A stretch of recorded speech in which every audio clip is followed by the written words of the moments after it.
Você não vai acreditar no que um famoso comentarista inglês acabou de dizer sobre o Corinthians. Não foi apenas um elogio, foi um choque absoluto. Em uma entrevista exclusiva transmitida na Inglaterra, essa lenda do futebol comparou o atual elenco do Corinthians com a seleção brasileira de 94 e disse algo sobre o Breno Bidon, que vai fazer qualquer rival tremer. Ele admite que achava que o clube estava morto, mas o que ele viu no Maracanã mudou tudo. Você precisa ouvir esse choque de realidade vindo direto da Europa. Inscreva-se agora no canal e ative o sininho. Vamos ouvir a tradução. Escutem bem o que eu vou dizer agora, porque eu preciso tirar isso do meu peito de uma vez por todas. Eu joguei na Premier League. Eu senti a grama molhada e a atmosfera elétrica de Anfield em uma noite europeia de Champions League. Eu senti o chão tremer sob as minhas chuteiras em Old Trafford, quando o Manchester United atacava o lado do Stratford. Mas o que eu presenciei no Maracanã foi absolutamente mental. Foi algo que desafia qualquer lógica que eu conheça sobre este esporte. Eu tenho que ser honesto com vocês, olhando friamente para os jornais, analisando as planilhas financeiras e os relatórios de auditoria. O Corinthians deveria ser um clube morto caminhando, uma instituição falida à beira do abismo.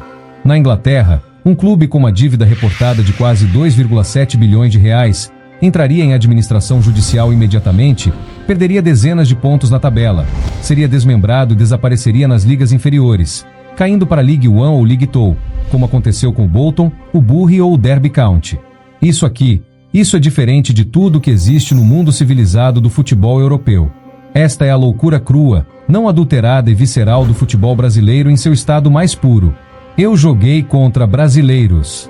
Eu dividi vestiários com eles. Eu conheço a psique desse povo. Eles prosperam no caos.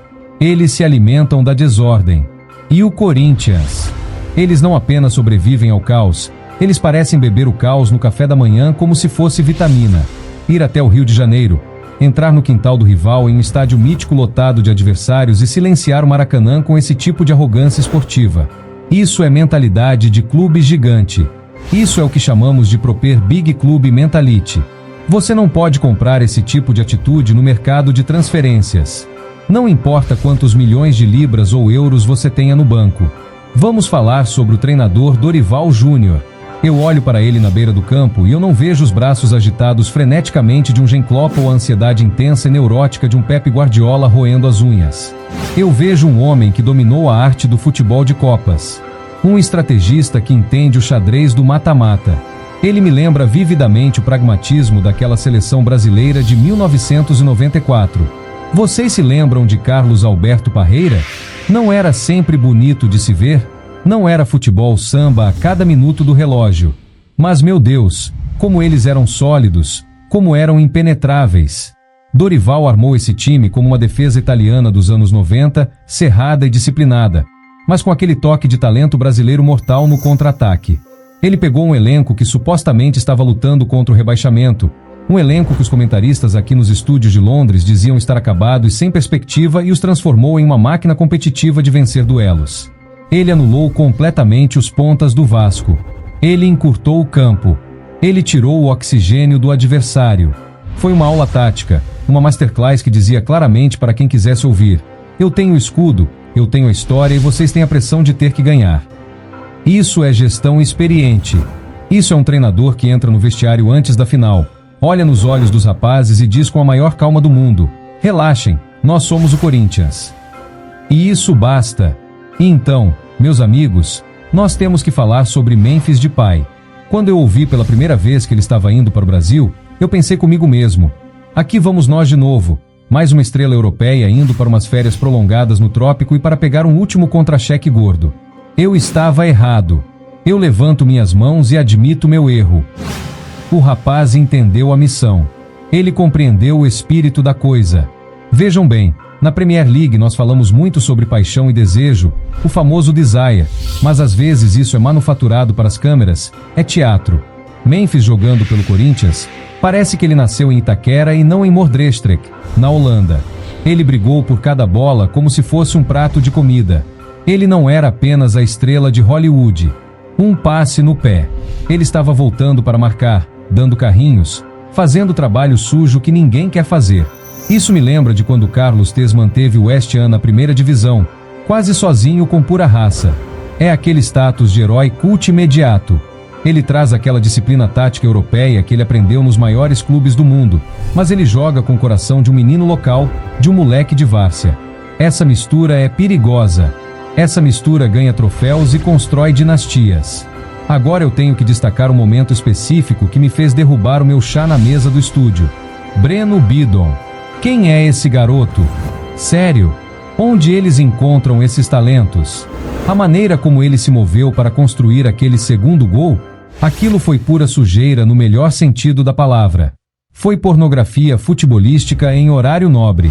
Aquele drible de corpo, aquela finta sem tocar na bola, aquela queda de ombro, aquilo me levou direto de volta para o ano de 2002. Foi algo rival do Escadas, foi aquela habilidade brasileira específica de parar o tempo enquanto todos os outros ao redor estão em pânico absoluto. O defensor do Vasco comprou um ingresso para o jogo errado. Ele provavelmente ainda está escorregando em direção à praia de Copacabana neste exato momento enquanto falamos. Esse garoto Bidon mostrou uma compostura e uma frieza que você não vê em veteranos com 15 anos de carreira. Em uma final no Maracanã lotado, ter a audácia, a insolência de fazer aquilo. Isso é a arrogância do talento puro. Isso é o que nós sentimos falta nas academias modernas aqui na Europa, onde todos jogam como robôs programados. Esse garoto jogou como se estivesse no parquinho da escola, se divertindo com a responsabilidade. Mas nós não podemos ignorar o arco de redenção de Yuri Alberto. Eu li os relatórios. Eu sei das críticas pesadas que ele sofreu. Ele foi o bode expiatório por meses. Os tabloides no Brasil e a torcida nas redes sociais estavam destruindo a reputação dele. Mas olhem para a taxa de trabalho desse homem. Olhem o work rate. Na Inglaterra, nós amamos um atacante que corre até as meias furarem, mesmo que ele perca gols. Mas hoje ele não perdeu. Ele correu, ele lutou, ele sangrou e ele marcou o gol do título. É a história do Jamie Vardy, não é? Desacreditado, zombado, vindo de baixo, mas ele continua correndo sem parar. A presença física dele foi imensa. Ele intimidou os zagueiros do Vasco. Ele fez bullying com a defesa adversária. Não foi apenas sobre habilidade técnica, foi sobre ritmo e força, o nosso pace and power. Ele arrastou o time para o ataque na marrã. Quando você tem um camisa 9 que está disposto a morrer pela camisa em campo, o resto do time se sente obrigado a seguir o exemplo. Ele foi de zero a herói em 90 minutos de futebol intenso. Isso é a herança do futebol. Isso é a beleza do esporte. Defensivamente, vamos dar crédito a quem merece crédito. Hugo Souza, o muro, a muralha. Nós falamos muito hoje em dia sobre goleiros precisarem ser bons com os pés, jogando, saindo de trás, como se fossem meio-campistas modernos. Esqueçam essa bobagem por um minuto. O trabalho de um goleiro é manter a bola fora da maldita rede. E Hugo fez exatamente isso. Ele comandou a sua área como um general de guerra. Teve um momento no segundo tempo, um cruzamento venenoso veio para a área e ele saiu e arrancou a bola do ar com uma mão só, com uma autoridade assustadora. Aquilo mata o espírito da oposição. Aquilo me lembrou de Dida no seu auge no Milan. Simplesmente massivo, intimidante. Os atacantes do Vasco olharam para ele e viram o gol encolher de tamanho. Quando seu goleiro está confiante desse jeito, a linha de defesa avança, o time respira. Isso muda toda a dinâmica psicológica do jogo. As pessoas falam sobre a tal União Florentians e todas essas alianças de torcidas. Mas vamos ser reais e diretos. O Corinthians ficou sozinho contra um estádio lotado e hostil e eles foram donos do lugar. É aquela mentalidade do Millwall aqui de Londres. Ninguém gosta de nós e nós não nos importamos. Mas com a diferença de ter uma galeria de troféus cheia de prataria pesada. Eles jogaram com aquela raiva, com aquele peso no ombro de quem quer provar algo. Você podia sentir isso na transmissão. Cada dividida era uma declaração de guerra. Cada chutão para longe era um grito de desafio. Eles não estavam apenas jogando contra o Vasco, eles estavam jogando contra a dívida bilionária, contra a imprensa ruim, contra o transfer ban da FIFA, contra o sistema todo. E quando você encurrala um gigante, o gigante sai batendo. Eles transformaram o Maracanã na sala de estar deles. Você tem que respeitar o peso da camisa. Na Inglaterra, nós falamos sobre o Liverpool ou o Manchester United terem essa aura mística. O Corinthians tem isso em níveis estratosféricos. Você pode estar endividado, Você pode ter o caos político imperando, você pode ter a polícia batendo na porta do centro de treinamento pela manhã. Mas quando aquele apito soa, a história assume o controle das pernas dos jogadores. Os atletas olham para baixo, veem o escudo no peito e crescem 3 metros de altura. É o efeito Coringão. Ganhar um tetra da Copa do Brasil em um ano onde absolutamente tudo deu errado nos bastidores. Isso não é sorte, meus amigos. Isso é força institucional. Isso é o fantasma dos grandes jogadores do passado, empurrando a bola para dentro da rede. Eu fiz algumas pesquisas profundas antes de entrar no ar e os números são estarrecedores. São de cair o queixo. Nós estamos falando de um clube com uma dívida reportada de quase R$ 2,7 bilhões. Esse é um número astronômico. É o tipo de dívida que dissolve clubes, que fecha as portas de instituições centenárias. Eles tiveram um bloqueio de transferências. Eles não podiam registrar novos jogadores. Eles tiveram que jogar com um elenco curto, lutando contra o rebaixamento no campeonato nacional. Jogadores exaustos, jogando quarta-feira e domingo sem parar, sem descanso. E ainda assim, olhem para as estatísticas contra os times grandes nos jogos eliminatórios. Eles são letais, eles são eficientes. Isso desafia a lógica da economia moderna do futebol. Em um mundo onde o dinheiro geralmente dita o vencedor, olhem para o Manchester City, olhem para o PSG, o Corinthians virou a mesa. Eles ganharam com garra, não apenas com o talão de cheques.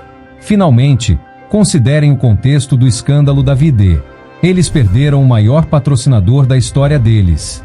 O presidente foi alvo de um processo de impeachment no meio da temporada. Um caos absoluto.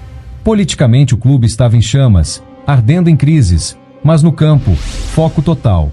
Esta vitória é uma lição para cada clube corporativo, polido e sem alma da Europa. Você pode ter as melhores instalações do mundo, os centros de treinamento mais modernos e os balanços financeiros mais limpos. Mas se você não tem a alma, você não ganha nada que realmente importe. O Corinthians tem a alma de um lutador de rua. Eles levaram os golpes, eles sangraram, eles foram derrubados na lona com escândalos policiais e dívidas impagáveis. Mas eles se levantaram, limparam sangue e entregaram nocaute técnico no Maracanã. Isso não é apenas uma vitória de Copa, é um milagre de resiliência. A Premier League, com todo o seu dinheiro e sua pompa, poderia aprender uma ou duas coisas com a insanidade maravilhosa do Corinthians. Você concorda que a camisa pesada do Corinthians venceu a crise financeira e o caos político ou foi apenas sorte de jogo? Deixe sua opinião nos comentários e inscreva-se no canal.